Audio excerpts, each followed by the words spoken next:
Yo, welcome to another episode of Empowered Plates, Empowered Lives, the space created for us just to really vibe out on our healing journey. Listen to some great stories. Today we have a journey of strength here with another PCOS sister. Some call her Dr. Brit. She might also be known as Coach Brit the Mindset Shifter, but I know her as Brit Dub, and we are about to dive into this episode.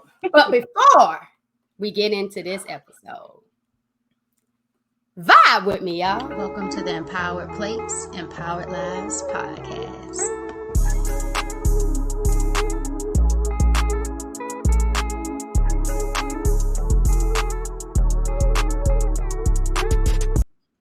So we about to jump into this thing. Let's go. Coach Brit the Mindset Shifter. My first question to you is what led you to being called Coach Brit the Mindset Shifter? You know, pretty much starting on my own health and wellness journey. Some people may say that I'm a personal trainer. I am not. Some people may say I am a nutritionist. I am not. I am all of the things. I am a health and wellness coach, which focuses on bringing the mind, the body, and the spirit together. Because what a lot of people don't understand is you can train all day, but if your mindset is not there, it's not going to commit. If your spirit is not into it, it's not going to commit. So I try to bring out that whole entire triad together to support my clients. Okay. I love it. I think people underestimate the power of a solid, strong mindset. I was on a Zoom this morning and we were talking about the mental diet. So many people think about diet as what you can't eat, what you can't have. And diet is pretty much whatever you consume, whatever you eat, whatever you drink. And then when you think about that mental diet, it's whatever thoughts you consume, whatever you think. And I got these 4 vibration vibes. Be intentional about being intentional and pay attention to what you're paying attention to. And I don't think people realize how many things they're really paying attention to. Yeah. And how it really shapes their perspective, and how they go and navigate through life. So when you say mindset changes it starts with mindset. And if you're looking for those changes in life, how it kind of evolves over time, how do you think people should address mindset every day as they start their day? Well, let's go back to the word diet first, right? Okay, Diet has a negative connotation because it takes away something that you're used to doing, even though if that's something that you're used to doing or consuming is bad. So it's not only a diet from food, right? Sometimes you're in a bad relationship and you need a diet from that space, right? Or sometimes you're in a stressful job and you need a diet from that space. Diet is way past food, but if we actually take our mindset out of the space that we are in, put it in somewhere else, it's going to be uncomfortable regardless, because you're taking away something that you're used to, not even realizing that that shift could be something that can possibly save your life in the future. And let's pause right there when you said you're going to be uncomfortable anyway. Life wasn't created for you to be comfortable. And I think that's the toxic mindset that we were given, that, oh, we just need to look for comfort. We just need to look for comfort. We just need to look for comfort. And what what comes after comfort is complacency. And if you're not at a place where you are evolving consistently, or even trying to focus on what's my next step to continue this evolution within myself, you're going to stay stagnant in life. And then you're going to find all of these other faults with other people instead of just looking in within you. What do you need to change about you? What is going to make you healthy, happy, and free? That was with the words from My Vegan Kitchen Life, Michelle. I had her on another episode, and that was her big 3 things. And I just feel like when people are in a place that they just want to be comfortable, they want to be comfortable within a certain group. They want to be comfortable within a certain space in their life, or they want to be comfortable, like you said, in a relationship. Dieting from a relationship, that's powerful, because sometimes people don't realize the impact that relationships hold on life, because you're connecting or you're trying to align with a whole nother being. And if you haven't had that first alignment and connection with yourself, it's more than likely always going to be toxic on the other end. Am I right or am I wrong? No, you are 100% correct. The whole mindset about comfort is the fact that if you go through life seeking comfortability, you will always feel it 10 times harder when you reach it, when you don't make it, right?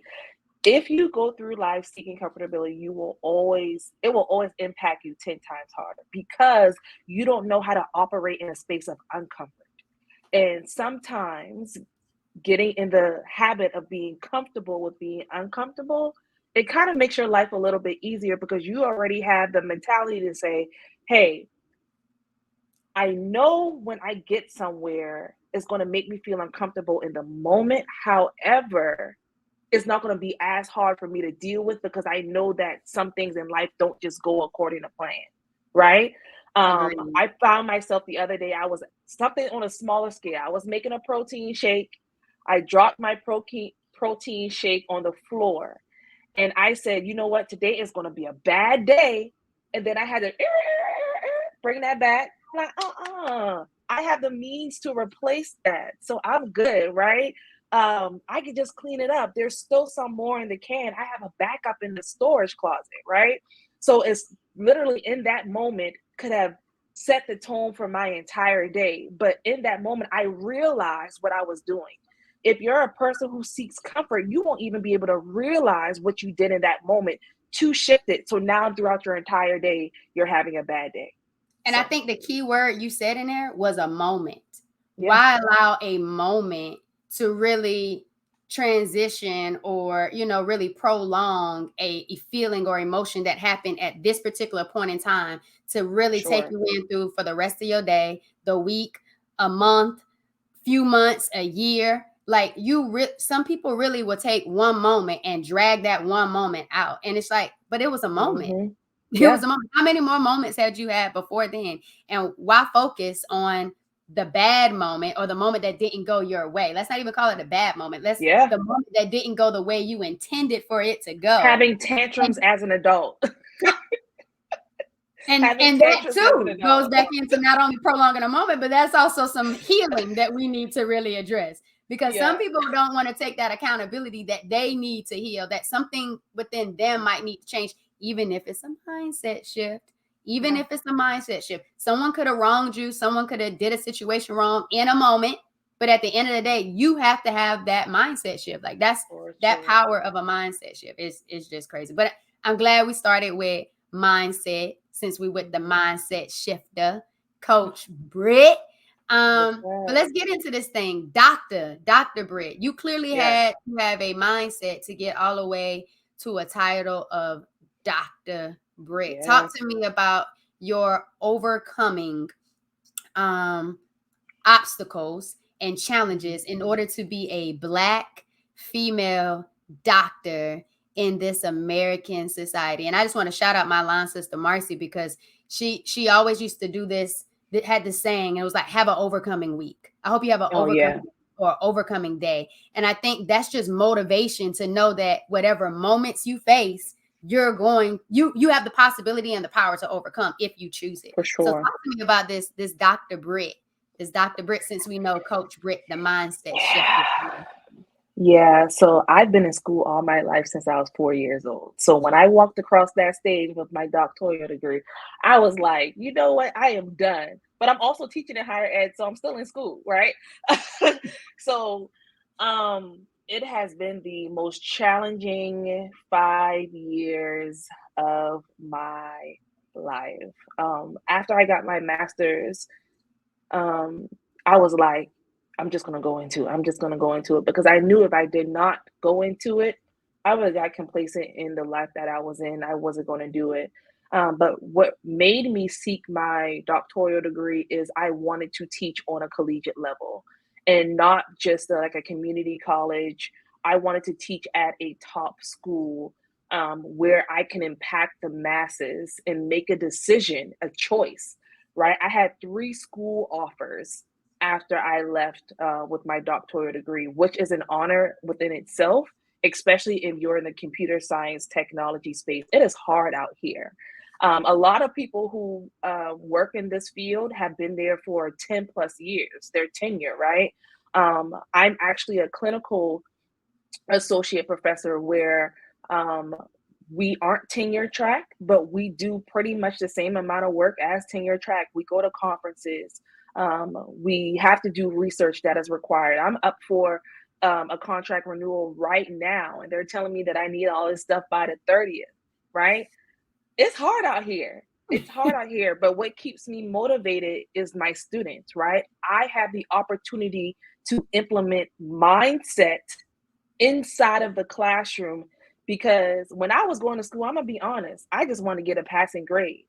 But I also teach core classes. So one main thing that I always would say when I was in school is, why do I need to take this class if I'm not doing it? I'm not going to use it when I get older, right? But what I do, understanding my audience, I show them how each text impacts how they're going to be in the real world. Like, everyone knows you hate group projects, right? But when you graduate from school, what are you going to have to do? Work on a team. You're going to have to learn how to work with people. You're going to have to introduce yourself to new topics that you haven't been familiar with, right? So my students is what keeps me motivated. And I'm a person who suffers bad from anxiety. When it comes before to you go into anxiety, uh-huh. I Okay. completely understand with your students keeping you motivated.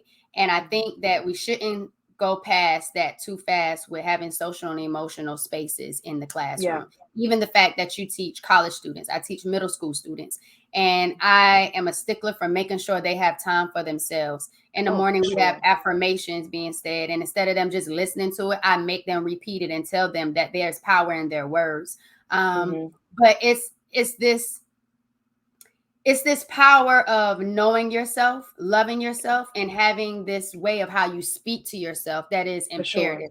And like you said, I didn't have that in school either. I think the biggest thing I remember dealing with social and emotional health, or even affirmations in school, would be in high school. And on the morning Mm-hmm. announcement, she would say, "Make it a great day or not. The choice is yours," which it really is your choice. And she's saying, Mm-hmm. "Make it a great day." And for me, I'm more so on create a great day. Yeah. Create the great day that you want to have, because you don't know what moments are going to come about in your life on that day. So just keep Mm-hmm. creating, because you are a creator. But I think it's Mm-hmm. that what you said was a powerful. Children, youth, and as they get older, anybody of any age needs the opportunity to be nurtured Yeah. into mindset, into feeling Mm-hmm. okay, socially, emotional, addressing those feelings, those thoughts, those Mm-hmm. beliefs, because those thoughts, feelings, and belief translate into how they make decisions, how they go Yeah. about going through life. And I Mm-hmm. feel like we don't emphasize that enough in society to really Mm-hmm. love on people and take the moments to love on them. Does that make sense? Yeah, because they feel like you're creating a safe space for them that they probably aren't even getting at home. Like, working in a higher education space, like, some of these kids are local, but a lot of them are not, right? Their parents are trusting us to be that aid for them. So I always, like, you start your class off with affirmations.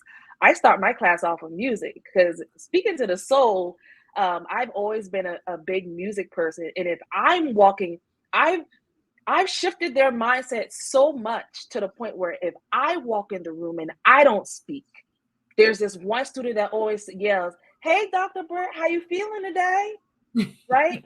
And it brings my spirit back up, because even though we're giving ourselves to people on a daily basis, sometimes we need it as well. So when they can actually say, "Oh, you're out of your norm, let me help, shift her back into this area." But I mean, they keep me motivated. I'm gonna be honest with you. And going to school as well, my 5 years, I taught for 4 of those years.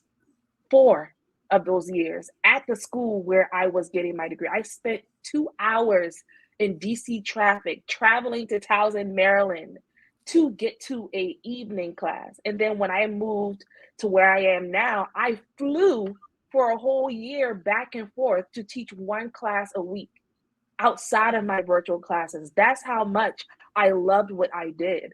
That's Well, what I passion. still do That's a lot today. of passion. A Yeah, lot of passion. And we're gonna have to get back to that DC life. for But sure. you want to say something about anxiety. After that, you was gonna say anxiety. Yeah, I was basically saying, me taking exams and tests, even though I'm smart, I know the material. if you put a paper in front of me, I always get real bad anxiety to the point where I start sweating and hyperventilating. And the exams on the doctoral level, you have to have everything out of the room, right? Once you're in the room, you have to be in your seat. So I don't know what it is, but every time I get up, I have to say, hey, I just need a second.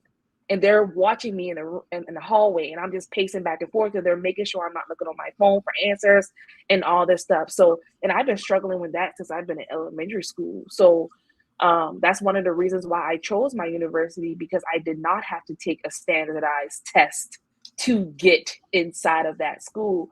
Because what a lot of institutions don't realize is those tests do not speak to the potential of the person who's taking it.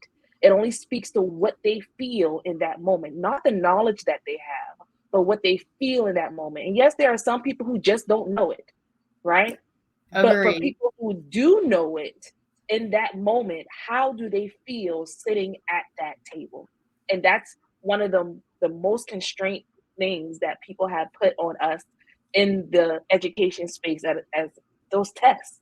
Right? I think that's great that you were able to notice that type of test anxiety and then take pauses instead of like cram and just let it just all fall out in that room and say, hey, I need a break. And you go and you walk, you move your body, you breathe.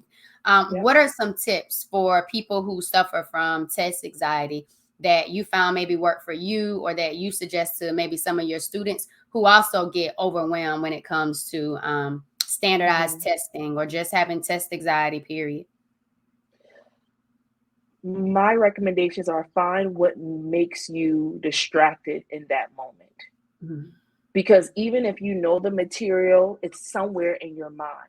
So if you focus on another area that's in your mind that calms you, naturally, everything is just going to start flowing for you, where you can say, oh yeah, that's the right answer. That's the right answer. Stop focusing on the thing that's giving you the anxiety and focus on a moment of happiness.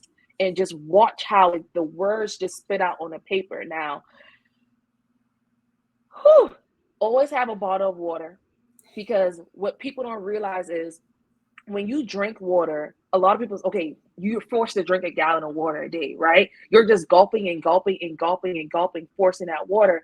But me, I actually, when I drink water, I say, and then I swallow. And then I say, and then I swallow. I don't focus on the gulp. I try to make it a natural thing for me.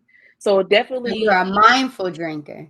Yeah. Definitely find something else that can distract you. Your drink. Present with your drink. You have to be pleasant. You have to be pleasant with everything, to be quite honest. That's the goal. But not everyone is mindful when it comes to eating, drinking. The society has created this rushed culture that everything has to be fast, or you have to be doing something else while you're doing it. Like, oh, well, we're watching TV. Well, we need something to eat while we're watching TV. No, be with your food, eat your food, chew your food, embrace your food. But I think that was dope that you hit on that. I've never heard anyone say, I take a sip and I let it go.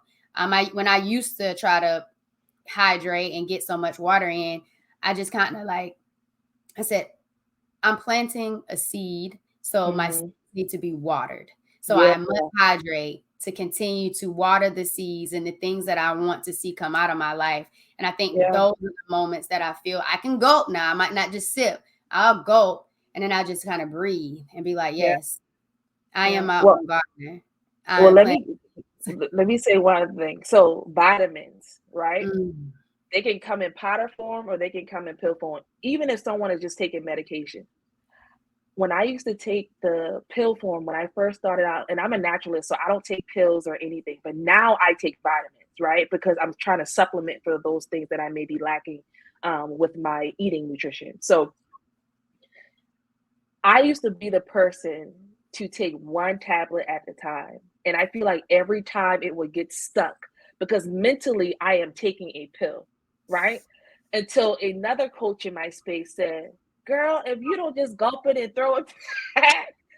And once I started doing that and not thinking about the fact that I was taking it, now they're here 1 minute and they're gone the next. Like I have to go back and look at my case and say, did I just take that or did I not just take it? That's how much I forgot that I literally just took it. But yeah, if you take your mind out of the space that is giving you the problem, you're gonna be fine. You're gonna be fine. I don't know. Pills still don't do that great for me. It's always when it hits the back of the throat, and then I just feel like I gotta keep drinking some more. Like, what's up? What's up? I'm not a pill taker at all, so I'll keep that in mind if I ever have to. But like you, I try to do my best to stay away from it, even if it's just like an allergic reaction or I break out on something. It was like, let me get a tablespoon of honey or something before I reach for any Benadryl or I don't do none of that. Like all of the medicine in my house is expired. They're expired. Let's go ahead and toss that out. It's not for me. So when I bought my house, my mom bought me all of this stuff and said you should have it for your company. I was like, well, I'm not going to have company. So they're just expiring in the thing. And then sometimes I just grind my vitamins up and throw it in a protein shake, and then they're gone. So there's options. There are. Okay. So let's get into this thing. Yeah. We're now Dr. Brittany. Mindset is on point. You're overcoming. You're doing everything you need to do to continue to be in the spaces that you feel led to be in, passionate to be in, impacting students. Yes. You mentioned living in DC. How was your health in DC? How was your health in DC? How was life? What did wellness look like for you in DC? Well, number one, my mindset is not on point. My mindset is growing. Oh, always. I don't think anyone's mindset can be 100% on point. But it's a priority now. Maybe I should have said that. Your mindset is now a priority, something that is a high principle in your life. Go ahead. Yeah. But living in DC, I think what had me struggle the most is the fact that I had to struggle, right? So I pretty much moved up there, didn't really have anything, struggled to pay bills, struggled to put gas in my car, struggled to put money in, for everybody, right? But I still allowed 2 people to move in with me. And I was responsible for making sure they had a place to stay. They had food to eat, right? So it's basically taking me out of myself and being there for somebody else. Case in point, students, right? I'm motivated by helping others. Making an impact has always been a thing for me. So yes, there have been tears. Yes, there's been times where I had to, scrap up and, make dishes out of what I had in my house. But I learned to grow over time to say, hey, thank you for what I do have, and not more so focusing on what I don't have. Maybe I have to walk an extra, few miles to get to my job, where a train stop could have, prevented that from happening, but I wouldn't have been in the best shape of my life. When I lived in DC, I was physically in the best shape of my life, but I was broken as well. But I was in the best shape of my life. And I just wasn't where I wanted to be yet, right? But I waited on timing, and now I'm good. I'm good. Sometimes things don't happen when you want it to happen, and you may have to go through the fire sometimes. And I know a lot of people are like, well, why do I have to go through all these things just to get to where I want to be? It goes back to being comfortable with being uncomfortable. And right? The fact that you're in a journey, like, do you feel like you've made this like a destination? No, life is a journey. Even if I struggled at first and now I'm good, God forbid, but what if something happens to me where I lose my job or something? I've already been in that space, so I know how to master and survive in that space, right? We learn from the lessons that we have, right? We learn from the lessons that we have. And some days you can go to Costco and just pay that monthly fee and go get a sample. And sometimes that's your meal for the day. But I've been indirectly studying my mind and body for over a decade now, probably longer than that. And I didn't even know I was.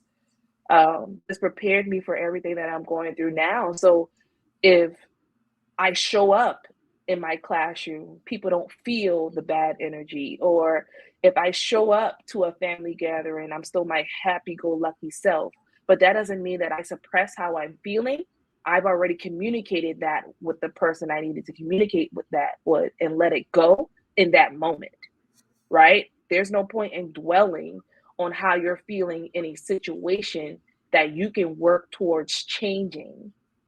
It's your choice. If you don't want to be in a situation anymore, you have the choice to get yourself out of that situation. And some people may feel like they don't, but you do. But a lot of people are expecting to go from 0 to 100 real quick. Sometimes be happy that you got to 10 that day. Be happy that you got to 20 that day. It's a journey. You're not going to go from 0 to 100. And if you want to put that towards money, you're not going to go from $0 to making 6 figures, right? Which is equivalent to basically a bachelor's degree at this point. So just make sure that you're making the right decisions for yourself. But DC has taught me a lot about myself as an adult. I feel like I have grown as an adult when I was in DC. Like a lot of things that used to bother me, it just doesn't bother me anymore. But when you mastered yourself in that space and then you move and relocate to another space, you find things slowly creeping back up that you felt that you have already mastered in that previous space. So it's familiar to me. Let me just work my way through it and figure it out. And if it's not familiar to me, let it be a moment and then work your way through it. So there's a couple of moments that you kind of hit on in there that I want to touch back on because they were beautiful. The first one was I was physically in the best shape of my life, but I was broken. That's powerful because I feel like sometimes people think that health is all one dimensional and there's so many different aspects of health. So to be physically in the best shape, but not in the best shape mentally or emotionally, that plays, or financially, that plays a role in your overall well-being. The other thing that you said is pretty much giving yourself grace. Like you might not be able, like just be grateful you got to 10, maybe 20 today. You might not reach your highest expectation for that day and get your 100 score or whatever you thought you wanted to accomplish in that day or who you want to show up as in that day. But giving yourself grace and being patient with yourself every single day, it starts with you. Like you can't allow yourself to feel some type of expectation from external factors if you're not well and connected within yourself. Because if you're going to if you love yourself and you're connected with yourself and you know why you want to do the things you're doing and you're really intentional with how you're going throughout life, then you're going to say, you know what, I didn't reach it, but I showed up as me today. I didn't get where everything I wanted to accomplish, but I'm grateful I gave myself time to just take a pause or to be still, you know, or just to take a little bit more care of myself than I would have if I just focused on all these other things I wanted to accomplish. But so guess what? Powerful. When you reach that 100 that you aimed for back in the day, you get to the 100, you're like, oh, this is not enough. I need something else, right? We're never going to be satisfied. That's just what it is. And if you are, then you're just settling. Because the people who are really satisfied are just settling. They're not trying to go after more. And I think another thing that you just said, like you said, you get to 100, then you know you want 1,000. Then you might want 500,000, you know, and then you want the million. You get to the million, you say you want, you know, $1 billion. At the end of the day, you're going to keep pushing it because you knew I did what it takes. I did what I had to do to get here. Now I want to level up and then level up and then level up. But I think what is really, really, really important is the fact that you are getting yourself there. It starts with you. Like it's you. It's nobody else to make a decision. But I think the evolution to have some, because when you were talking about your story, moving someplace different, didn't really have anybody.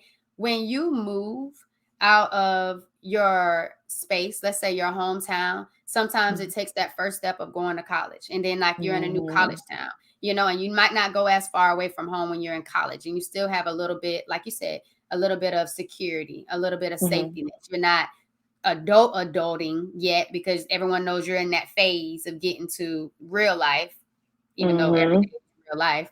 But when you move as an adult and you're entering things as a career or you're in higher education, like you're in graduate school and you don't have that typical tribe, you have to create it. And not only do you have to create that tribe, that village, you also have to create something within yourself to say, hey, I got this. This is all new to me. I don't know where I'm going, what it is. Because even in America, you can be in one state, you can be in another city in the same state, and the culture is totally different. The expectations are totally different. the grocery stores and what they offer you and the food you have access to is totally different. And I think people don't realize the power you have when you can actually move away from your hometown, move away from your complacency, and create something for yourself.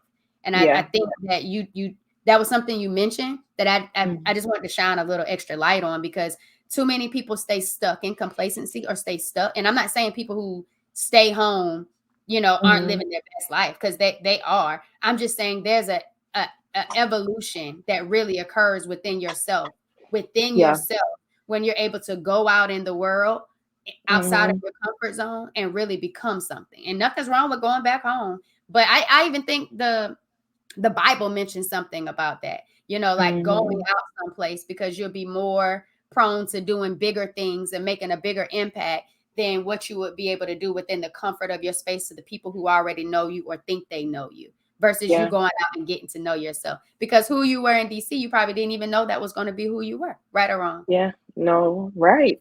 Because I didn't think about, I wasn't striving towards being anyone in particular. I was just saying, how can I operate in this space that is unfamiliar to me and find some sort of comfort? Every time you move, you're starting over. All the way. All the way. So let's get into this health journey, because you just talked about being physically fit, but still broken. What got you on this journey to becoming Coach Brit? Talk to me about this health and wellness journey. Yeah, so I've been diagnosed with PCOS about 2 years ago now. That's a date that I try not to remember. I just remember the month was December. That's all I remember. Now, I can tell you the date I got baptized. I can tell you my birthday. I can tell you all the dates where I moved to a different city. But I cannot tell you that date, because that date is the one that has put me in the most uncomfortable space that I've been in for the past, 2 years, and trying to move in that space when you know that something is wrong with you, but you can't say what it is, right? And I'm a person who latches on to her health physicians. And every time I move to a different location, I have to find different ones. And I'm a person, when it comes to my health, I struggle with the being comfortable with being uncomfortable, because I have entrusted these people with my lives for a long time. So I finally found an OBGYN here, and she basically told me, we need to run some tests on you, because I was telling her, I don't understand what's going on. I am stressed. I did have a lot of hair loss. I have skin issues, but my mom also has scleroderma, but it wasn't on her level of skin issues because her skin is smooth. Mine was rough. Mine was bumpy. I had all this excess hair. I didn't know why I constantly have bloating all the time. Moved down here, couldn't eat what I wanted to eat. My headaches started growing. My acne started getting better. And some may say that's just because you're changing climates, right? But not necessarily. My depression was at an all-time high, and I was always tired. It was just crazy. So I went to her. She ran all these tests, and it came to find out that I had majority of the symptoms of people with PCOS. Now, there are 4 different types of PCOS. I get that. My symptoms more so come through the inflammation, the insulin resistance, and adrenal fatigue types, which are the types 1, 2, and 3. I don't have the thyroid issues, thank God, because I know people who have that, and I'm just like, oh, like I'm trying to hold on to their hand for them, because it was just crazy. But came back, I was diagnosed, and there are some people out there right now who are fighting to even get a diagnosis. Yeah. So there are some people who are still thinking of into the story, Brittany. I just want everybody to know, because we're saying PCOS and we know what it is because we've been diagnosed with PCOS, but everybody might not know. And PCOS is Polycystic Ovary Syndrome. All right. That is what she's referring to as a diagnosis. Go ahead, Brit. Sorry about that. No, you're okay.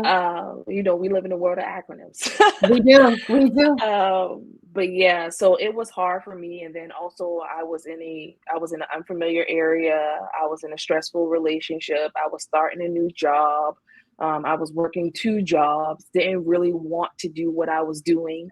And all throughout all of that, I still had to show up and be there for everybody else, which was one of the most stressful moments of my whole life. Like, now I can say no and it's no problem. Or now I'm able to separate myself from people and always say, no, I don't got it. But that doesn't mean I don't physically have it. That means I don't have it for you, right? But it's not my job to explain that. But quick question. Yeah. Do you believe that you typically put other people before you until you started having diagnoses, and then you was like, I need to be my own priority. I need to start helping myself, healing myself. I can't keep showing up for other people. I got to start with me. I got to focus in and dial into me. Did you experience that or no? I've always showed up for everybody. That was me. People know that you can call Brittany today or tomorrow, no matter how bad you treated her. You can call her today or tomorrow and she will show up for you. That's just who I am at my core, and I can't stand it majority of the time. Yeah. But I mean, really you're changing that now. You're changing that now, and you have a reason why. And it took a diagnosis to shift how you were showing up for yourself. But I just was curious about that, because when you said it, I was like, yeah, I've been there too. And then it's not even a selfish thing. You know, it's a self-first thing. And I think a lot of people, it's hard for them to make that shift when they're constantly showing up for everybody else, and they feel, I don't want to say obligated, but they know that people come to them because they are an overcomer, because they know that they can handle whatever you give to them and be able to help you with that. But I just wanted to stop there on that part. But I think that's beautiful that we both have reached that level in life, or that enlightenment in life, to know that we have to put ourselves first, especially, and you said it, stress. Yeah. Stress. I wish I was that strong to go to other people and tell them what I need. But I'm not there because I've done it so many times, and I know how people show up for everyone else by the drop of a dime. But if that time I decide to build up enough courage and ask them, it's like, now it's taking you a long time to answer me. But that's neither here nor there. But you said stress. Before we go into it, you said stress. And I don't think people realize how powerful stress is in your life, and how powerful stress can handle on your body. And you might see the little, you know, Instagram post, or, you know, little memes or whatever about stress. But no, you got to take stress serious, because just like you said, you were in a bad relationship at that time. My relationship at the time of my diagnosis wasn't good either. And then my work environment wasn't ideal. So it's like, you take the stressors from work, you take the stressors from in your personal life, and then you're not someone who's prioritizing you. And that thing looks nasty on the inside. And I had no idea what was going on. I was like, wait a minute. And then over time, as I start healing myself and I start realizing these other factors, I was like, that makes sense. That makes sense. That makes sense. And then you just talked about everybody having different stories with PCOS. And that's one of the main reasons why I wanted to have this space to help people and call it the journey of strength, because I wanted that to all be my PCOS sisters and my endometriosis, adenomyosis sisters, and even fibroids, because at the time of my surgery, I had 2 fibroids to be taken out, but I didn't even realize I had fibroids or even having fibroid issues. But that's why we're tapping into this and going a little deeper when it comes to PCOS, because you're hearing more people talk about it now, but before no one knew what was going on. Like you said, you had excessive, you know, hair growth. So did I. And you talked about your mom having hair. My mom had facial hair. My aunt had facial hair. Sometimes my grandmama, other aunt might just pluck facial hair, you know, but the way it grows, how fast it grows, and then you're having it in places that you normally, you know, that mostly men have it in, then it's like, well, that ain't normal. And to me, it was like, well, my family got it, so it's in my family DNA. You know what I mean? It's just part of being in my family. And then irregular periods. I was okay with not bleeding. And people would say, oh, it's because you ate something, or oh, because you're a dancer and you've been exercising, so it throws your period off when you exercise. And I was like, oh, okay, well, nothing's wrong with me. not having a period or irregular periods or longer periods is not normal. Like that is something you need to follow up on and keep pushing on. And the first thing they want to do is throw birth control at you. Oh my God. Girl, I got a whole episode on that. That was not for me. Were you on birth control? I was. Talk to me. When did you get on birth control? They said you need to get back on your birth control. So I was on birth control majority of my life. And then when did you start on birth control? Ooh, middle school? Middle school? I think middle school. What led you or your family to getting you on birth control in middle school? What was their reason for that? I mean, I don't know. Maybe because everybody around me was having babies. Like I know someone who had a baby in 8th grade. But yeah, I had a few in middle school, but not a lot. We didn't have a lot of them, but I did. Yeah, we did have a classmate that had a baby in middle school. But I think that let's hit on that real quick. Birth control doesn't say, "Hey, I just don't want you to have a child." I think people don't realize the effects birth control can have on a woman or a child's body. You know what I mean? And just to say, "Oh, well, I don't want you to get pregnant because I don't know if you're out there having, intercourse or not." I think we need to just dig a little deeper on figuring out what all is this birth control. What are some other areas that we can address that? But that makes sense. I know a lot of people who take birth control not because they don't want to get pregnant. A lot of people take birth control because of a lot of issues that they're having down in that area or just with their body in general, from the irregular periods to the severe cramps that they may have around their cycle. Or I forgot what my friend takes it for, but hers is serious too. But it has nothing to do with the fact that they don't want to get pregnant, because these girls do want to get pregnant, but this is a part of their journey. So when the scare came out about the law passing about having abortions, right, and pretty much trying to stop all of these things from happening, and one of the scares was, what people didn't see is getting rid of those types of medication, if you want to call it that. Hormonal therapy, I think. Hormonal therapy, all of that was looped into that one thing. But people, all they heard was, "Oh, you can't have an abortion, you can't have an abortion, you can't have an abortion." Well, did y'all read the fine print to see all the things that they were actually taking away from us in that?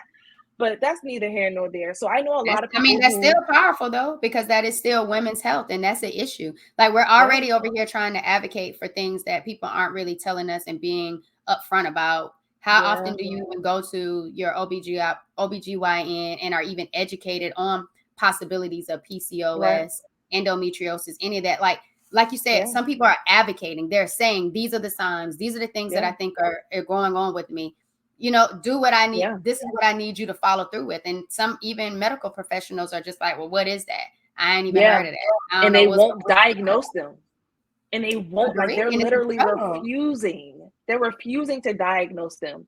And that's the problem. They don't check one box, because they don't know enough about the condition in order to properly diagnose somebody. Agree. And it's sad. And just because birth control wasn't for me, like you said, there are people on birth control that it is really helping them. It is really a part of their journey. And I love that. I love when people find things that works for their body, because the body is so complex. It is so complex, and it's so designed to really just for you to connect with it. Nobody else but you. That's why, I just want to be vocal and visible about my journey and what I'm doing. But I know what I do is not going to work for everybody else, because we don't have the same body. Just like you said, you have types 1, 2, and 3. Everybody's diagnosed with things differently. The thing that scared me though with the thyroid issue with PCOS is that my grandmother, my auntie, my uncle, they have thyroid issues. And so my thyroid was inflamed at one point, and I had to go get an ultrasound on it. After I went to get the ultrasound and I had to go meet with the endocrinologist, I told her I had PCOS and I had stage 4 endometriosis. She was like, "Oh, well, we might need to get you on some metformin." Hold up. Yeah. Did anything in your testing or in my lab say that I need to do anything? Because I've been trying to address this holistically. And she went back and looked. She was like, "Well, actually, everything looks good. Your levels look fine. I guess we don't have to worry about the metformin." Appreciate you. Because at the end of the day, I'm not trying to get on anything just because I met a diagnosis that y'all are treating a certain way when there's no cure. And if there's no cure, I'm going to continue to go this holistic route until the labs, my body speaks something differently than what I'm doing. Does that make sense? Yeah, I'm trying so hard to stay strong right now. So I just had this same situation happen to me 2 weeks ago. I posted on social media and I told everybody, hey guys, I'm going to the doctor. Y'all just let me know how y'all feeling today. You know, trying to get myself on, because number 4 was sneaking up on you, girl. I do have inflamed thyroids, but it's something that can be managed without. And the only reason why metformin was not recommended to me is because when I picked my current doctor, I told her all of my experiences with my previous one. She's somebody else who cares. And she was like, just do this, and you'll be fine. So she was like, well, how long have you been feeling something in your throat? And I've been feeling this my whole entire life. Even right now, it always feels like something is in there. Like I'm not even going to. Like pressure on it, like it's hard to swallow just a little bit. Yes. That's how I felt. I was just laying down. She was like, and I was just like, I don't know what was going on. Like you said, those pills. If I can barely get the pill down, I didn't know what was going on down there. It was just like this pressure on your throat. Just saying that for anybody who feels pressure on your throat and you're just trying to take a swallow and you just feel pressure, you might want to check that out and see what's going on. Go ahead, Dr. Brit. So now I have to have screenings every year for it. And if it gets really bad, of course, she wants me to come back. But my test results came back good, just like yours, right? It was definitely a sense of relief. Like that whole entire weekend, I was miserable. I was like, okay, I know I got 1, 2, and 3, but I don't got 4, so I'm good, right? I'm good. It's like, because once you have a complete cycle of something, it makes you feel like something is wrong with you, and it starts to mess with your mental. And I'm just like, man, what you doing to me? You want me to be the example? Is that what you're trying to do? You want me to be? I'm already showing up. What else you want me to do? You want me to talk about this one too? I can talk about it, but you don't gotta give it to me, right? So yeah, I had that scare. That talk, man. You gotta have that talk, that real talk with yourself. I had that scare 2 weeks ago, but I'm good. I'm glad you're good. I'm glad you're good. That's why we sharing this journey of strength, man. Because you got to take it moment after moment, and everyone's life and diagnosis looks different. Like it truly looks different. And honestly, I just see it as, and I'm gonna have another conversation with Sarah Karen, and it's just when you don't get the answers at the doctor's office, you can't stop there. You can't just say, oh, okay, what they say is this or that, or I just need to change my diet and I just need to work out. That's not going to work. And that's what I feel is the blanket that they put over Black people when they go to the doctor and there's a health issue. And you don't know what my diet looks like, and you don't know how I'm already moving. And you're not even taking the intentional time to really figure out who I am, what I like, what I don't like, what I'm doing, what has worked for me, what hasn't. But you got to do it for you first, because if you don't come with that information to talk to them about it, they're not going to be able to give you anything. So you have to be your own advocate first, and you have to be intentional on what you're actually doing. So like you said, you got PCOS. Yep. PCOS is what it is. For me, I didn't even want to do the research to dig deeper into figuring out all of these different things with PCOS. For me, it was like, what do I have control over? I have control over what I eat. I have control over how I move. I have control over what I think. I have control over what I believe. So I said, I'm going to take the holistic route with this thing, and I'm going to figure out how I'm going to do it for me. Because you're studying your body.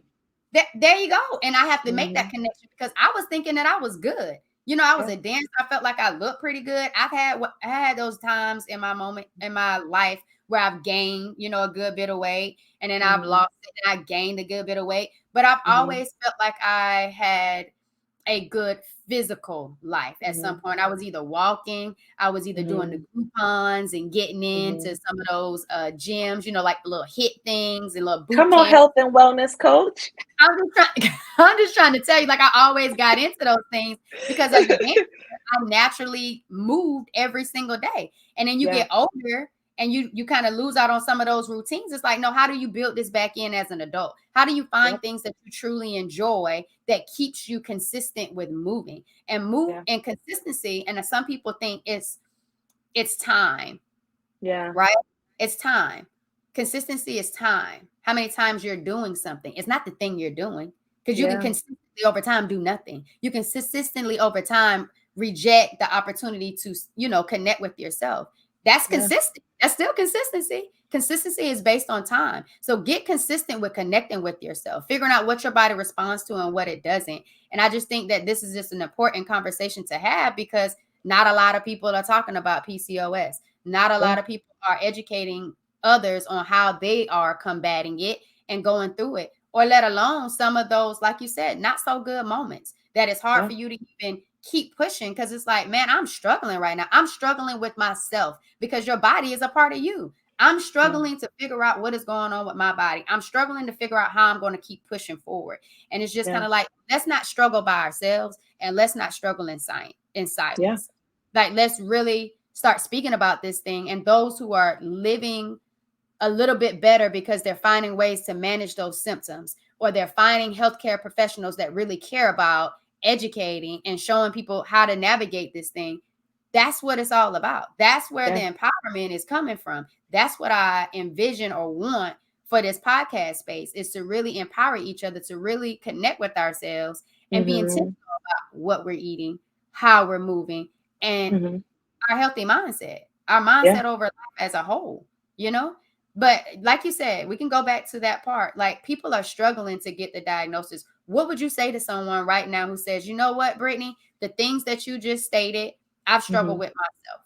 Or the things, Giovanni, you just stated about what you've experienced with irregular periods or, you know, excessive hair growth, you know, those signs and symptoms. I've been struggling with this.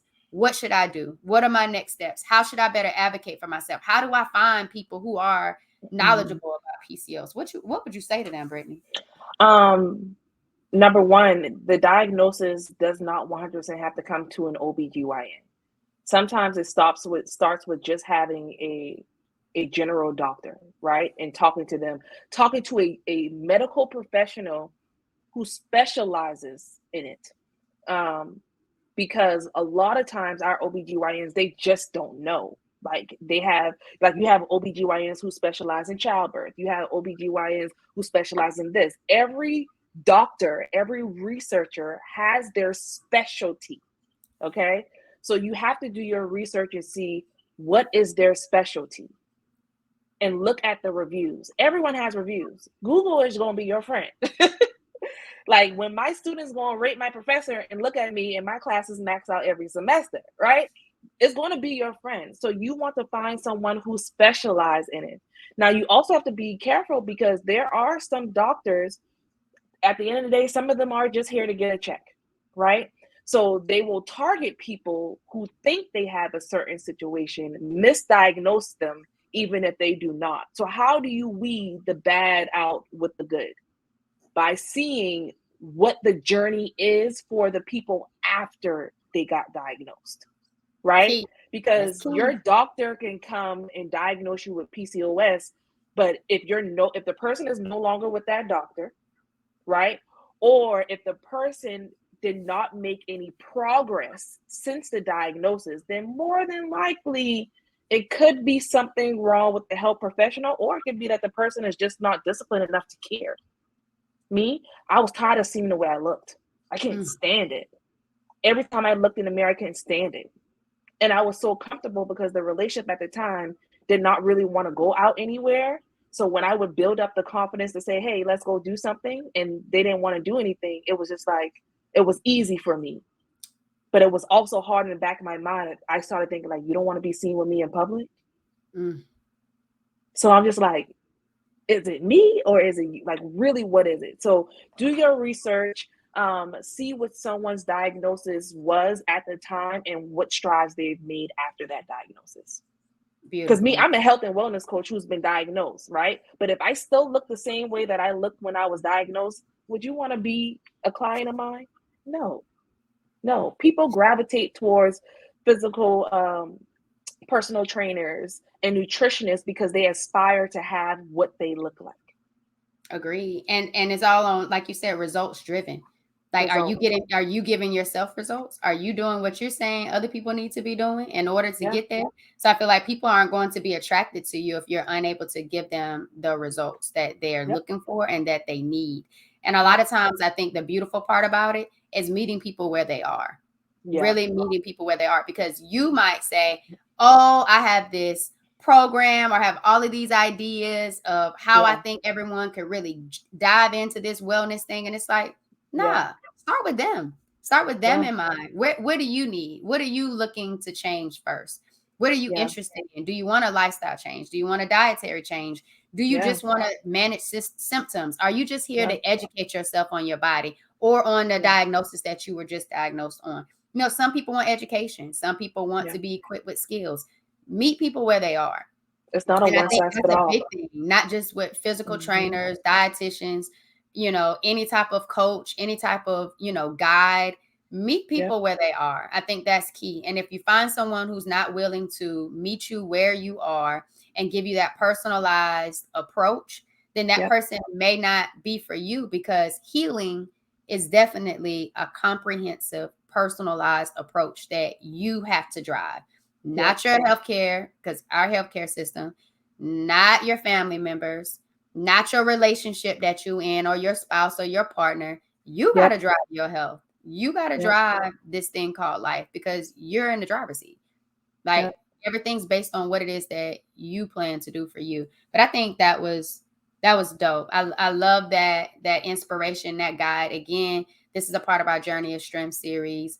For those of you that are struggling or have been recently diagnosed or have been diagnosed with PCOS, Polycystic Ovary Syndrome, Coach Brit just told you exactly what you needed to do. Go look for those receipts, pretty much. Run the receipts of these doctors who specialize in it, and do it with somebody, and then check those receipts with people that you might actually really know. So I was grateful enough, just a quick story. I was grateful enough to have the most beautiful relationship with my Saras and the Jacksonville alumni chapter of Delta Sigma Theta, and most of them being on the health and fitness committee. And I'm grateful that they pushed me into that role. I was able to have those relationships and that rapport. So when things didn't go well with my health and I had to move to an excision specialist before my surgery, I had a Black female OBGYN I could go to give me receipts on that person. And she actually worked with him, and it made me feel so much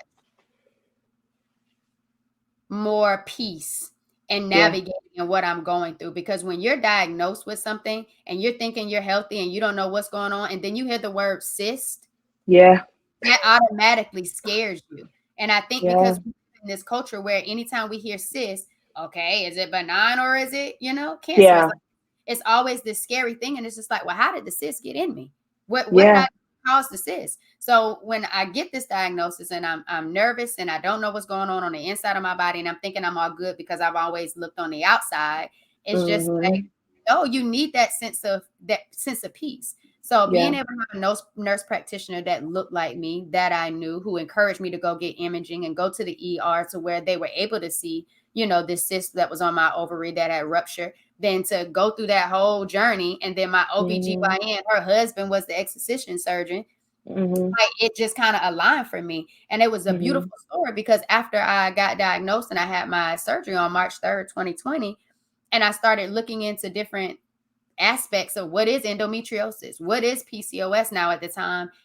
And it was just like, so many people were struggling to get a diagnosis. So many people were struggling in pain every single day or multiple times out of the month. And that wasn't me. It took two majorly horrible, I guess, flare-ups and this cyst rupturing to have me chronically out. And some people live like this every single day. And I was like, no, that's not fair. But why does it have to get that far? And that's the thing. And why don't they have answers? And like you said, this started in middle school for you, right? Getting control started in middle school. When were you able to start feeling something in your body change? I really started paying attention to my body, honestly, when I moved to DC. Because being young, you're just going through life, you're trying to have fun, you're not really thinking about the things that you're putting in your body, especially when you're a struggling college student paying your own tuition, working for jobs. Come You're on. like, let me just don't go past that too fast now. I was like, let me just get a something out the dollar menu real quick, or let me get something out the snack machine really quick, because you're just thinking about, oh, I gotta eat, right? I have to eat. So I really didn't pay attention to my body. And also I was on birth control. So birth control actually suppressed all of my feelings. When I got off birth control, that's when I started feeling the pain and all this stuff. So imagine you're on something and you can't feel what is actually happening, because the birth control doesn't stop it from happening. It masks the pain that you are feeling in that moment. So when I got off birth control, that's when I was able to explain how I felt to my doctors. And then I've never looked back since. Never looked back since. And I had to, when I got off birth control, my boyfriend at the time, I had to ask, is he okay with me getting off birth control? Because to be transparent, we were sexually active, right? And that's something that you don't want to surprise people with. And when I got off the birth control, I ended up getting pregnant and I had a miscarriage. So it's like, and then once I got diagnosed with PCOS, they were lost. Thank you. But when I got diagnosed, that's definitely not something to. We it's don't have not. to home. No, it's not. That so many people with PCOS struggle with fertility, and they struggle with those types of losses more commonly than others. So I just wanted to have that moment, not only just for you, but for our other PCOS sisters who also have shared that same, that same sentiment. But and then in another that moment, be mad that you had to ask. But there's other ways that people can have intercourse without it having to be the woman's risk of their internal reproductive organs, just for somebody to be able to have intercourse without necessarily having to have a child. And I just hate the community is on women than it is on other people on other things. Well, but go ahead. Know the community that we live in. They'll be like, she trying to trap me. And I'm like, no, that's not what it is. Or wait a minute, that's what they said. I'm just saying, it ain't no trap here. You know how kids are made. But no, I struggled with that moment for about 1.5 years, to be quite honest with you, because it's a secret that I had for a whole 6 months before I even told him. Did you feel relief when you finally got it out? I was angry because of the response that I got. But we're not going to go into that. We won't. I felt I'm glad you got it out, because I can only imagine what it would do to you if you would have had to kept that thing in. Yeah, because I felt like I was broken. I felt like I was broken. Broken. But then I was like, well, maybe this just wasn't supposed to happen, right? For a good reason. Agreed. But then when I was diagnosed, she put me on this medication. I got off of it within 3 months. Because when she put me on it, the first thing she said is, in order for you to have a child, you have to wean yourself off this medicine for at least 6 months. So when I picked up the prescription, I was hesitant about it for a while. So she told me that she was going to follow up with me within a year. Year came, nothing happened. Nothing happened. Even though so when one of her assistants finally called me about 1.5 years later, she was like, so how's the medicine going? I said, I got off that within 3 months of you giving it to me. But if she followed up when she was supposed to, she would have known. But mentally, I couldn't. Like, why take something that you're telling me that's probably going to prevent me from having a child? Or if I am on it when I have a child, something could be wrong with them. Yeah. Why would I take that? Just for me? And again, it's not even curing anything. It's only helping manage a possible symptom. I was just like, nah, you can keep that. Walgreens, I'm Bye. good. Don't run it. Don't waste your time. Bye. But she's not my OBGYN anymore.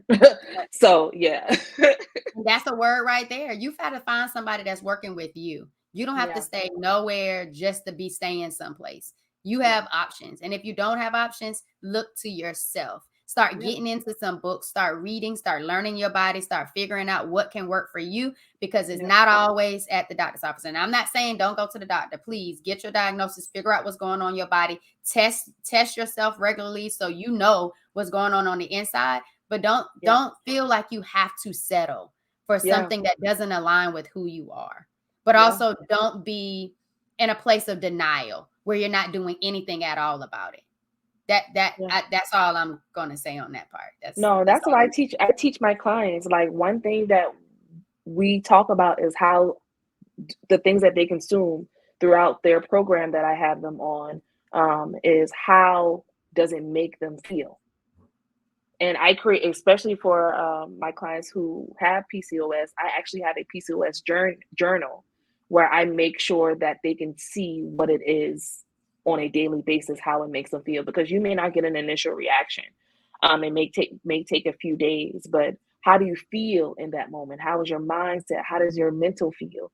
Um, how does your body feel? Like, did you feel like getting out of bed this morning? If you focus on stuff that's small, what people would consider that small, it can make a drastic change in your overall health and wellness. So, and let's go ahead and dive into that. Let's dive into it. Be your goals. yeah.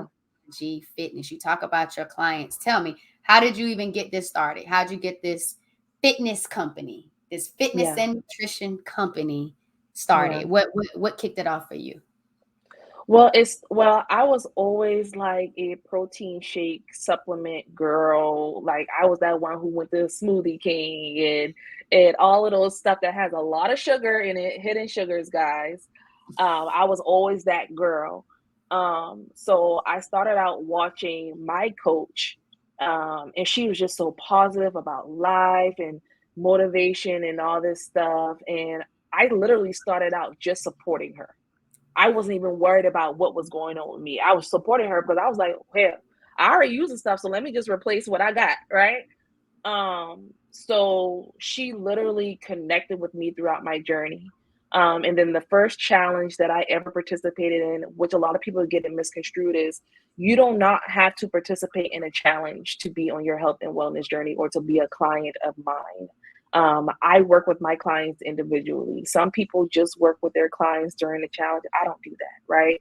I want you to be a client. I don't charge for my services right now, because I believe in this so much, but I can't tell you what's going to happen tomorrow. That But part. right now, There's value in this right, thing. There's listen, value in this thing. listen. So I started off with her for, I think, about 6 months before I actually became a member and joined a challenge. And my first challenge, I won. First place, $1,000. Hey, let's a go. thousand dollars. And I was like, dang, now I can do anything. I can do anything. But that's the first time I actually took it seriously, where I started focusing on my body. So she was like, the whole time, she was like, you can really be a coach in this thing. And I was like, no, I don't want to be a coach. I just want to focus on myself and all this stuff, right? It took an entire year for me to just say, okay, you know what? I'm going to be a coach, because I started to feel like I was being selfish, not selfless, right? Because I knew that I could reach a pool of people who needed me, who I saw wasn't getting any help. And every plan that I develop for my clients is not a one size fit all. I specialize with asking them what their goals are, where they are currently, how do they feel in the moment, what are your symptoms, and all this stuff. And even if it's a male client, what do you want? Because everyone knows sometimes it's easier for men to, lose or gain or whatever. There are also people who aren't able to gain weight or tone or gain muscle. So that's another industry that you're tapping in as well, to say, hey, let's figure out what's really going on with you. What does your day-to-day look like? So I have them journal for an entire week prior to them even starting on a program so they can see. So y'all start with body awareness. So body awareness is really key in BYG fitness and nutrition. 100%. Body awareness is 100%, because if you're not aware of what you were doing, when it's time for you to change what you're doing, it's going to be difficult for you.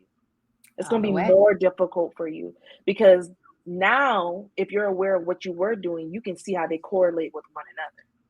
So you realize that, hey, I'm not on a diet. I'm just changing my norm. Because like I said, that word diet has a negative thing.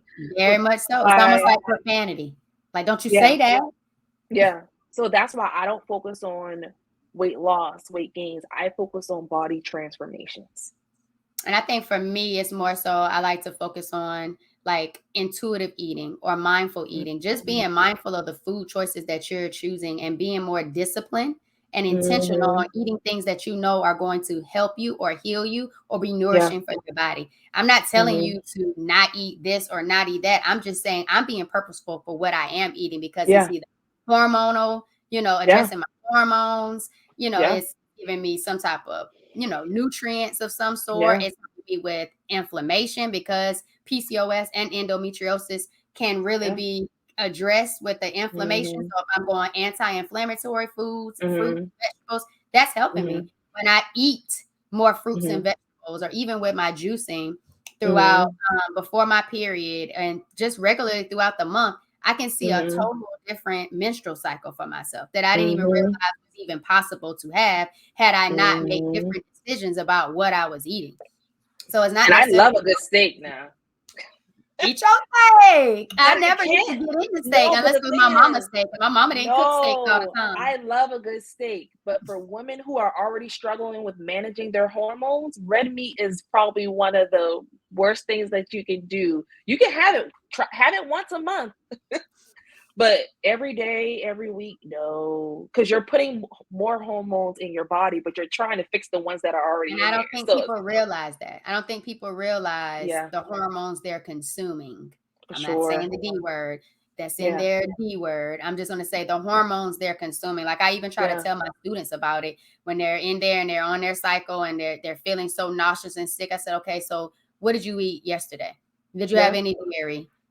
Yes, ma'am. Did you have some sugar? Did you have something? Like I'm really addressing the things that I know are not going to be well for you during that time. Hey, let's try not to think about those things. Let's try not to eat those things. But as kids, you can only eat whatever you're given. But I feel like if your parents are a little bit, more educated or informed about certain things that really preserve their child's reproductive health, that you can really make, some gains into that. I agree. So I just wanted to kind of hit that just a little bit. But you said you're into protein shakes. You're a protein shake girl. So you got body awareness is key. That's one thing. Body awareness is good. Individual personalized approaches to get your results-driven clients, the goals, the dreams that they're looking for. You're reaching them. You're accomplishing them. Tell me, how have you been able to help anyone in your family? Has anyone in your family been empowered now that you've been on this journey? Yeah. So my mom, my dad, and my sister are now my clients. So my mom started it off, right? My mom just had a full knee replacement and she wasn't able to do nothing, but as soon as the doctor gave her enough space to drive, she literally came here and lived with me for 3 weeks. I got her on the meal guide. I gave her the supplements. I made her shakes. I made her teas. My mom was able to lose 30 pounds. In 3 weeks? In 3 weeks. 30 pounds in 3 weeks. 30 pounds with minimal walking. And let me tell you why that's so important that I say minimal walking. Because people think that exercising can outweigh a bad diet. And it cannot. No matter how much exercising you do, you cannot outweigh a bad diet. So when she had to go back home, she always says, I miss my chef. I miss my chef. I miss my chef. So now my mom doesn't even go back to the craziness she used to eat. She's still on the program. She's still losing. So what happened was when my sister realized that my mom now weighed less than her. Woo! Come on, she was like, I'm just gonna do it. I'm just going to do it. So now she's on my program now. It's only week 2 for her. I saw on her social Congratulations media to that your she was sister. out She made a last good night. decision. I saw on her social media that she was out last night drinking. So after we get out this call, I'm definitely going to call her. Oh my goodness. You But already said, let her do her thing. It's their journey to navigate. listen, It's her and that's the decision. thing. And that's why I wanted to point that out, because there are going to be points where you want to do your own thing, and that is quite okay. You just have to be okay with the results that you get because of you choosing to do that own thing. And always saying, hey, live in the moment. Don't dwell in the moment and say, hey, I did that. Let me get back on track. All the way. The problem is people get off track and they think they got to stay there. And they think well, I done messed it up now, so I might as well. No. It's a journey. How many times did you trip? How many times have you fallen? How many times did you got in an accident or anything that you've done and you say, well, I'm going to just keep doing it? How many? You get one speeding ticket and that should be it for you. You shouldn't want no more. It's a journey. Yeah, it is. The thing about life is with yourself. The thing about life is you can choose yourself over and over and over and over as many times as you want. Just don't give up on yourself. That's the funny thing about life.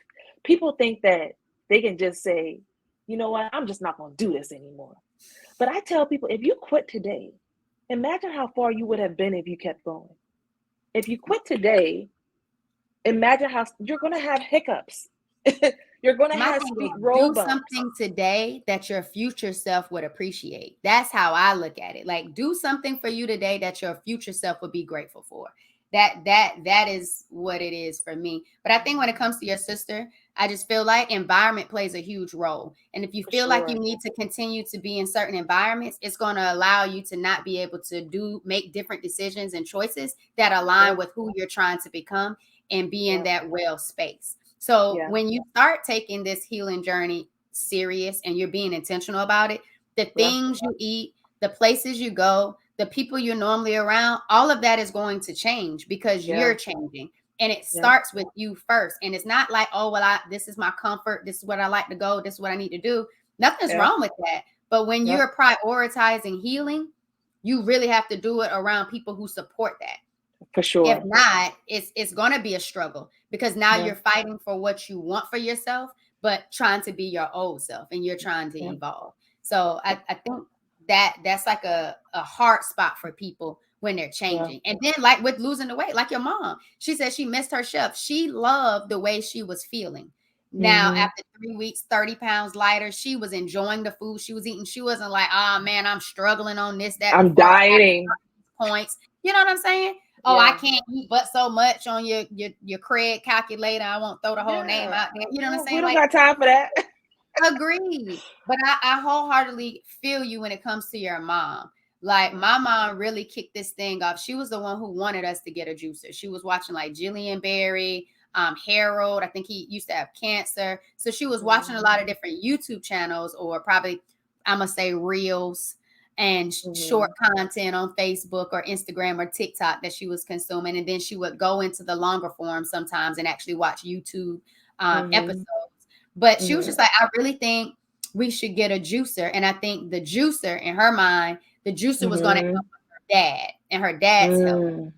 But for me, when my mama said she wanted a juicer, it was me getting a juicer for my mom, because in December, we had to go take an emergency ER visit because she wasn't feeling like herself. Her blood pressure was really high. She was getting tightness and stuff in the back of her neck. She didn't know what was going on. And as a nurse, when you start experiencing certain symptoms, you start all the clinical things that could be going wrong with you, and you don't want to play with that, especially if you have in your family heart disease, high blood pressure, diabetes. You just don't want to take things, lightly. And then we had to go again in January. In December, my brother took her. In January, me and my brother and my golden doodle Spencer took her.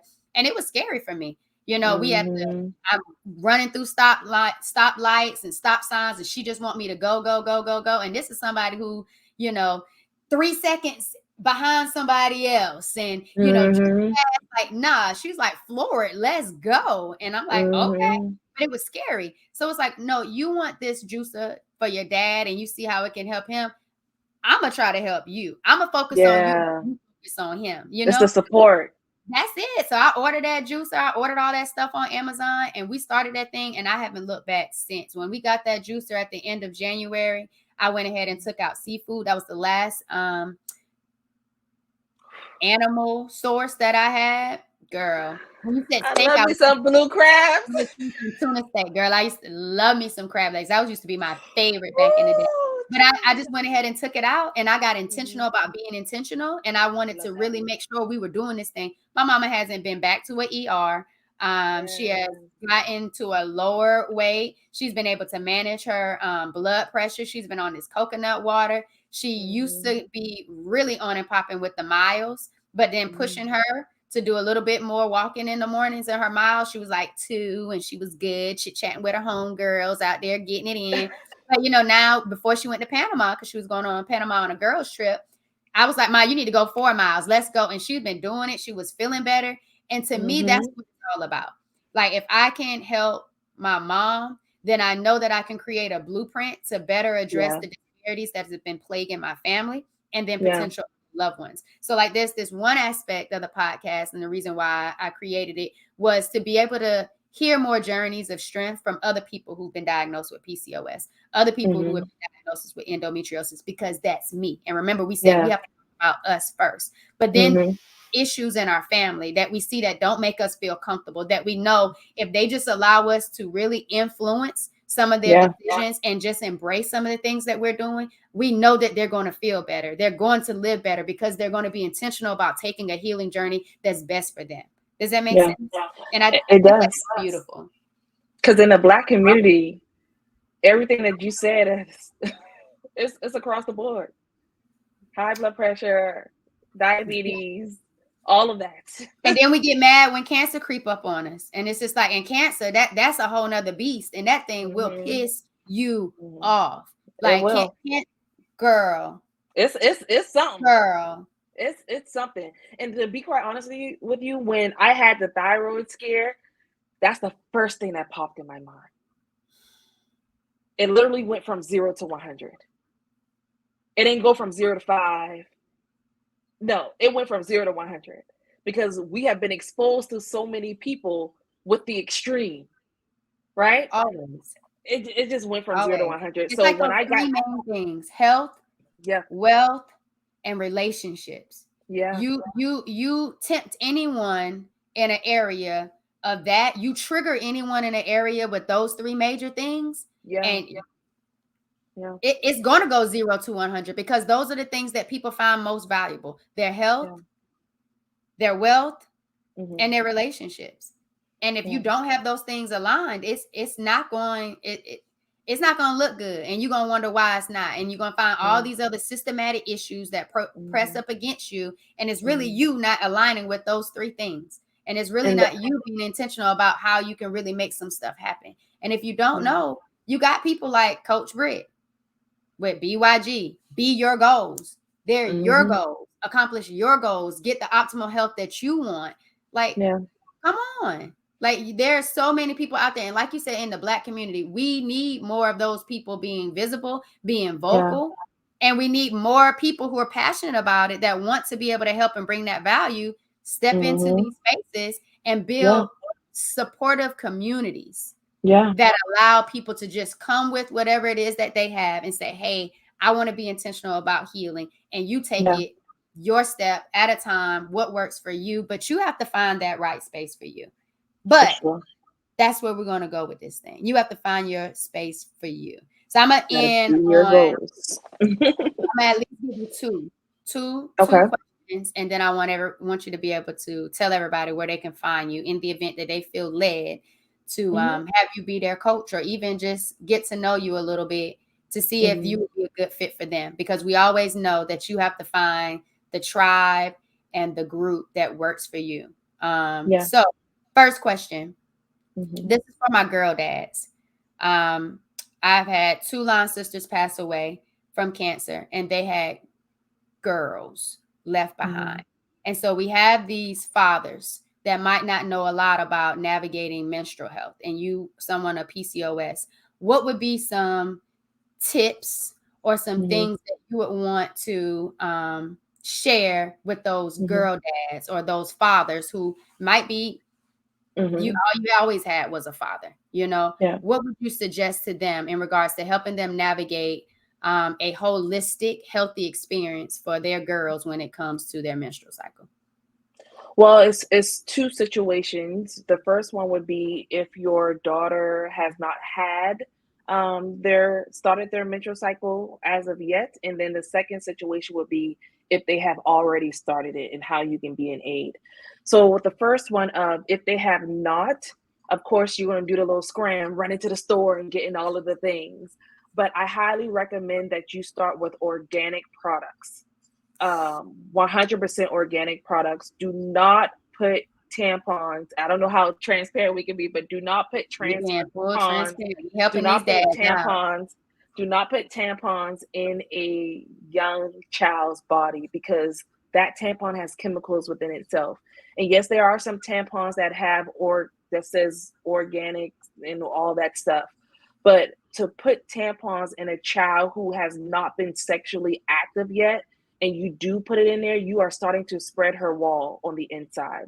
So we want to make sure that she maintains the contractions that she has in the state that she has it in. So if you do tampons, please, please, please find organic-based tampons. And even though it says organic, read the labels and make sure there isn't any extra stuff in it. The labels are very important. Don't be so quick to put them on ibuprofen when they feel pain. You want them to learn their pain first so they can be able to communicate their pain. And then just be a support system. Ask them on a daily basis through their cycle, how are they feeling today? And then you, as a dad, journal down what they say throughout that cycle. So when the next month comes, you can find aid on how to do other things. Tea is very good for youth as well.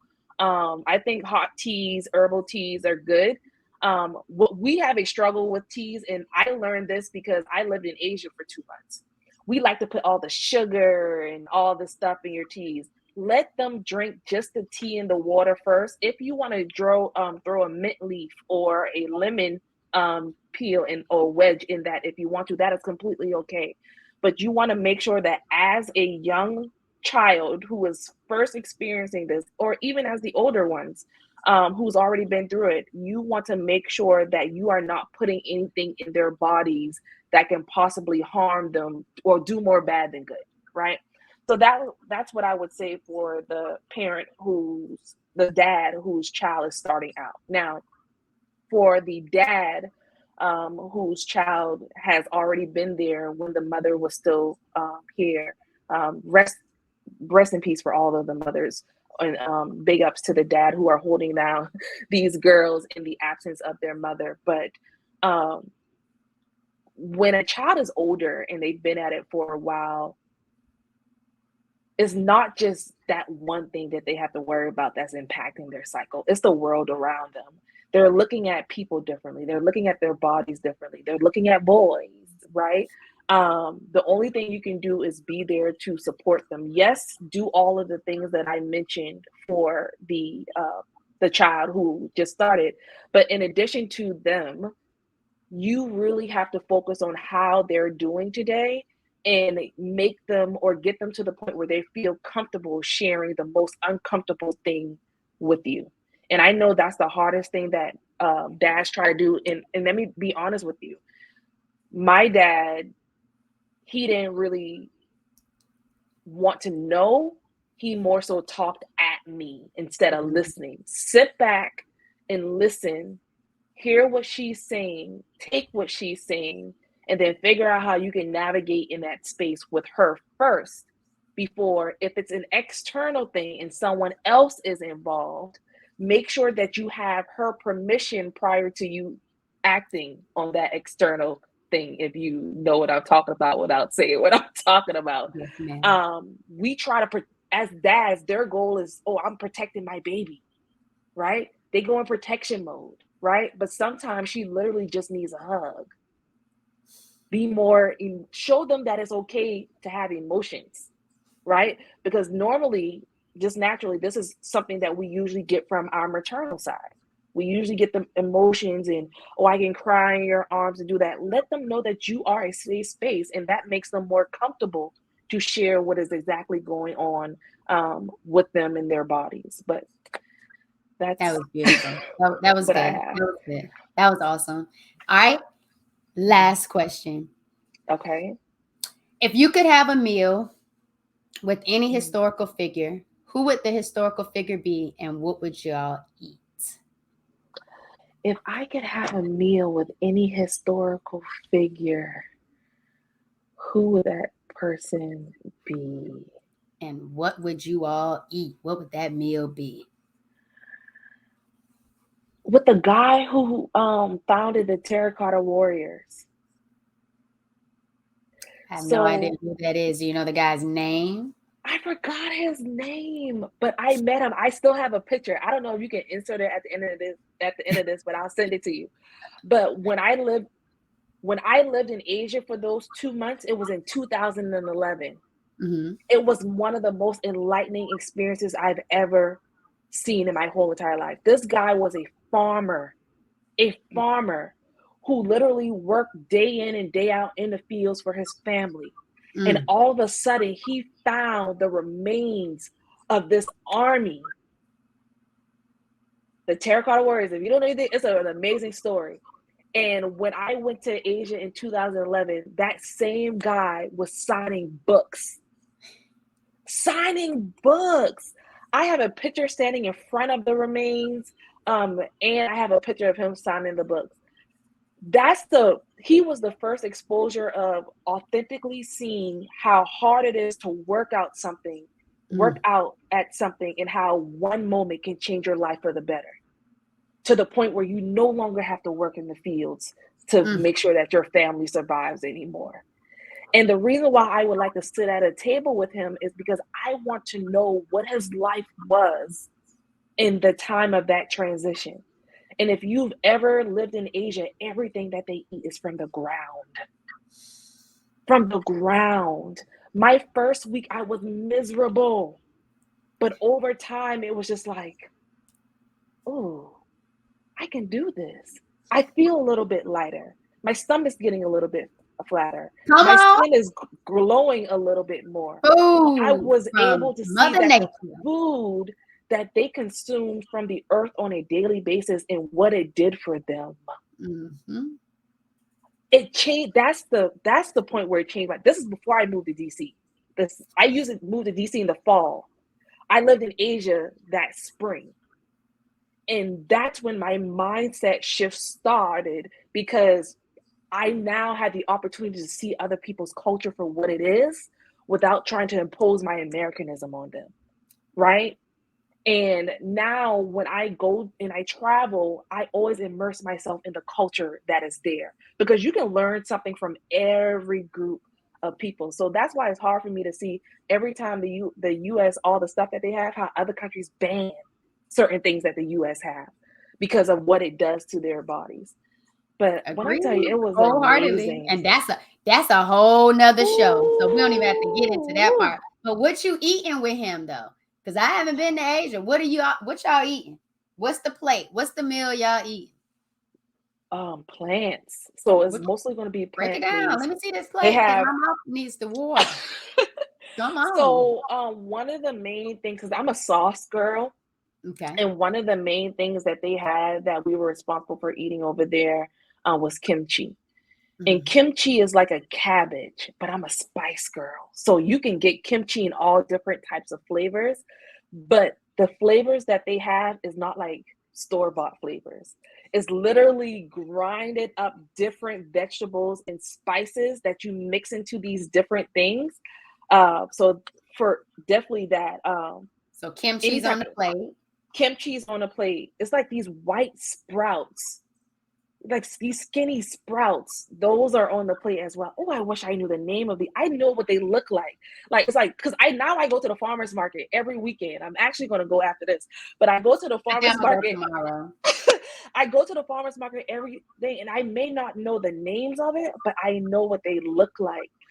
It's to the point where now I make these real good cucumber boats but the boats are filled with like cold pickled vegetables, and it's just like, oh, and everyone's like, can I get your recipe and all this stuff? So I'll definitely have that on there. I love broccoli. I'm a broccoli girl. Can't go wrong with broccoli. Oh, and everything has to be topped off with ginger, because ginger gives it that sweet to mix with your spice. But I don't think he does all of that. Eggplant. I now have a newfound love for eggplant. I love eggplant. I don't care how it comes. It can be sauteed. It can be air fried. I don't care how it comes. I want it. I gotta embrace the eggplant more. I seen like catfish recipes with or the catfish recipes for eggplant. I really want to try that. And then I feel like somebody did a eggplant crab cake. I would love to try that. You know what? I think Chef Maul said that. He was my plant-based chef in Miami. Shout outs to Chef Maul. Oh, I gotta get that connection. You do. I'm a oh my God. Chef Maul said that thing. I think he said on one of the episodes, one of my podcast episodes, when he was on my podcast, he mentioned the eggplant crab cakes, or I saw it on his, I'm always posting his food porn. But I would have to, girl, my mouth is watering just thinking about that. So you got the broccoli, you got the kimchi, you got the white things that you don't know the name of, the white stock, you don't know the name of it. You got ginger on your plate. Is that it? That's all on the plate? That's all I need. Okay, I'm with it. Oh, it's just white sprouts. Oh, just white sprouts. Yeah. Alfalfa sprouts. Alfalfa sprouts. Okay. Yes. Okay, I heard of it. Never ate it, but alfalfa sprouts. Mung bean sprouts. Yeah, that has to be. I've tried mung beans, like to do it as an egg. My mom, we tried the mung beans and did it as an egg, like a kind of like a scrambled egg, and it actually was really good with like the black salt. Girl, ooh. We have tried that, and that was really good because I used to be a sucker for some eggs, man. A sucker for some eggs. But that black carton of eggs who just been sitting in my refrigerator. I can't even eat it. I don't even know what's going on. Yeah, I said no more to the eggs. I was like, I'm done. Y'all talking about all these hormones. I don't know what's going on. Yes. All right, adios, eggs. Adios. So I'll be trying to find a way to get that egg taste. I'm gonna need that recipe. Right. But all right, let everybody know where you at, where they can follow you, where they can find you, where they can touch base with you. All right. So you can follow me on Instagram at I am Dr. Brit. That's IMDR Brit with 1 T. Or you can follow my nutrition page at b.y.g.nutrition. Either one, they're connected, so I'll see both of them. I'm not going to give you the email address, but within that, because it's too long. But in both of those pages have link trees where you can actually go and complete a free wellness profile if you want to. And every time someone completes a free wellness profile, I schedule a 30-minute conversation with them to see, hey, can I offer you anything? What are your goals? What do you need help with? But that free wellness profile, and it's free, right? It's free. It gives you instant results, but I always try to follow up with a phone call. Yes, I authentically give people my cell phone number. I don't care. I don't care. There are people who have my cell phone number in my past who shouldn't have it, but I want these people to have my cell phone number because I strongly believe in making an impact. My birthday is next month. I'm not doing anything for myself. I'm trying to get more clients so I can make an impact on other people. So I am probably going to keep my services free throughout the month of October, but who knows what November is going to hold, because I want to impact as many people for my birthday. That's my goal. And you're setting aside myself. You're already hitting your family. So I mean, it's starting closer to your life. And when you say I'm not doing anything for myself, that is what you're doing for yourself, because you find so much gratitude and being able to show up and help other people. Like even before we started recording, you were telling me about how you, for your local clients, you even show up and go to the gym with them just so they know that they don't feel alone. So I just want you to know that you're living on purpose, for purpose, and you're being more intentional with that for your birthday. So you are doing something for you because it starts with you. And because this is our Journey of Strength episode, because I got me a PCOS sister here, I just want you to give any type of words, advice, comfort, encouragement, whatever you feel led to say to anyone else that also is diagnosed with PCOS and they are continuing to overcome their journey of strength. And we're going to end on that. For sure.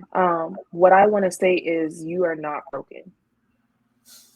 Just because something is not going right according to the norm of what life has placed on us, you personally are not broken.